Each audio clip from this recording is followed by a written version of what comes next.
The sexual harassment and sexual assaults against women in Cologne, Germany on New Year's Eve, and now with other German cities mentioned as places where similar attacks took place, are the focus of a national police investigation in Germany, as women and police on site in Cologne spoke of many of the mob of men involved in the assault being what they believed to be of Arab and North African origin. A police commander spoke of at least one man tearing up his asylum card and telling the police, "There's nothing you can do to me. I'm from Syria, and Mrs. Merkel wants me in Germany." Angela Merkel is now speaking of possible expulsion from Germany of any individual found guilty of breaking German criminal law. There have been protests and counter-protests that have taken place, and women have been advised to stay home at night in some areas. European and global media covering the story, which sat dormant for a few days post-New Year's Eve. There's more and more coverage of the story as it develops. Yesterday, I spoke with a reporter from Agence France Presse about that particular situation. And he said that as a liberal, he didn't want to think that it had anything to do with the refugee claimants or migrants that have made their way to Germany. But he also said you can't ignore what has happened, what they've seen, and what they're talking about. You can find that interview at roygreenshow.com in the podcast, as you'll be able to hear the interview I'm about to do with Dr. Zuhdi Jasser, the founder of the American Islamic Forum for Democracy, former United States Navy Lieutenant Commander, and author of The Battle for the Soul of Islam, an American Muslim patriot's fight to save his faith. Zuhdi, thank you very much for taking the time on the Sunday to talk to me about this. What's your assessment of what's being reported from Germany about New Year's Eve sex harassment and assaults, and women saying some of the German police have said this as well, men who looked Arab or from North Africa? You think that's an unfair case of profiling, which some people are going to say is the case? Well, Roy, thanks for having me. I don't think it's profiling. I mean, I think they're finding that the reality is there was initially a conspiracy of silence on this story. I mean, you and I are talking about this on the 10th, and the story wasn't reported for a number of days until 3 or 4 days ago. There started to be reports of what actually happened, and it wasn't just isolated in one or two neighborhoods or one or two towns. There was a coordinated spread of this into multiple areas of rapes and gang rapes and other things, and most of the assailants appear to be those from Syria, from North Africa, from the Middle East. So this is the reality of what happened.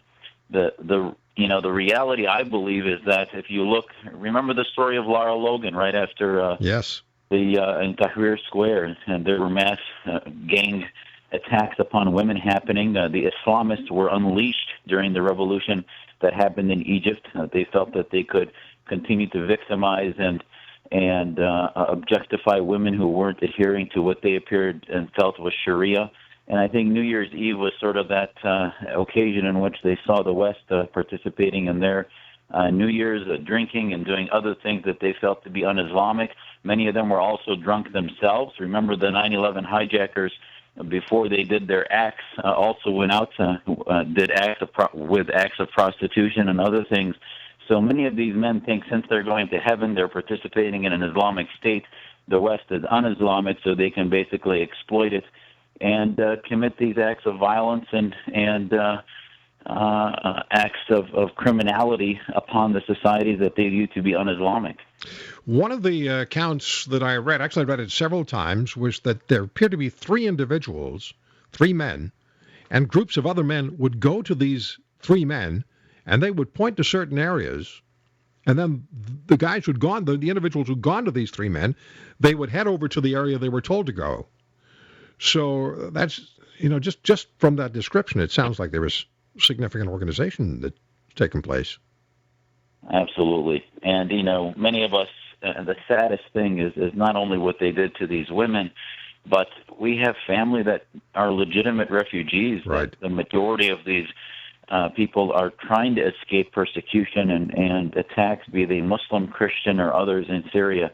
And to see these barbarians do this, you realize that there is a struggle going on. When you have generations of dictatorship, it creates a milieu of complete corruption in which you have gangs and other mentalities that arise, and they will exploit every opportunity they can, as they did the exodus of so many of these refugees into Europe.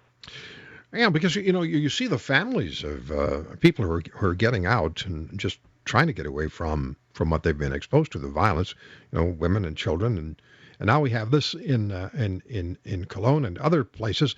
Daily Mail yesterday wrote about other countries as well. Luxembourg and Austria and Switzerland were mentioned. How do you see this developing? How do you counter this, Zudi?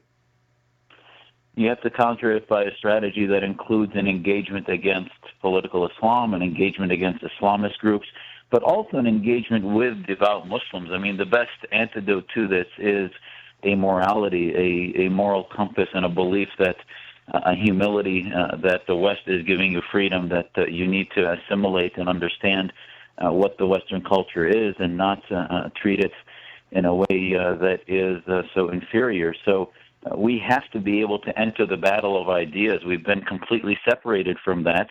And you look, I mean, even some of these folks that are in their second generation that are Islamists in London and Germany, while they're getting welfare and support from the government, they are preaching anti-Westernism and trying to establish a Sharia state. So these types of hypocrisies are not new just for refugees, but they're part and parcel of the communities that we are too embarrassed because of political correctness to actually engage them.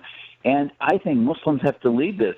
I was taught by my parents that I love America because of the freedom it gave me, and part of my Muslim responsibility is because of the freedom this society gives me and the moralities that I learned is to appreciate it and lift it up and be proud of that and give back to my country because of what it gives me. So these types of values we have to start to figure out how to embody. And Europe is suffering an identity crisis because as open-armed as Merkel and others have been, what does it mean to be German? What does it mean to be Finnish or Dutch? They're losing their grasp on that. Well, I was reading, I think we all have read stories that in Sweden, people in Sweden are being told their culture doesn't matter. And this is when you get backlash, and this is what concerns me, that the best of intentions and the best of efforts can be pushed aside with a lack of appropriate leadership from the top, and then you get the backlash. And what's happened in Cologne, and then they try to sit on it, as you said, for a number of days. The chief of police in Cologne was fired. And eventually people become angry enough that they're not going to sit back and do nothing. And those become worrisome times, really worrisome times. And Roy, the most instructive thing in this story this week, we started our Muslim reform movement, and it's bipartisan. We look to the fact that we have so much work to do against not only political Islam, but violent jihadism, for the equality of men and women, etc. And the women's rights issues are front and center. 99% of the Islamists that believe in jihad treat women as slaves. They don't believe in the equality of men and women. So these issues are not only, by the way, these are gangs that are just going around trying to commit acts against women. It is part of the Islamist mentality. So where is the left? Where are the feminists that can join us? This is not a partisan issue. I hope this type of thing wakes up the left movement and the feminists in Europe to say, you know what, wait a minute, yes, we do believe in the protection of minorities.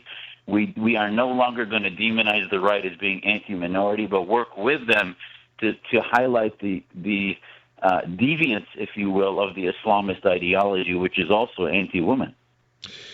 Zudi, as I we have about a minute, as I kept reading more and finding out more, I started to think about this being an act of terrorism.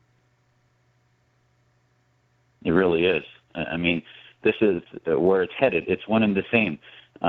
Terrorism is the political change as acts against women and violence against women is to misogyny and the control of women in Muslim societies, Muslim majority societies. So it's one and the same type of theocratic mentality. Okay.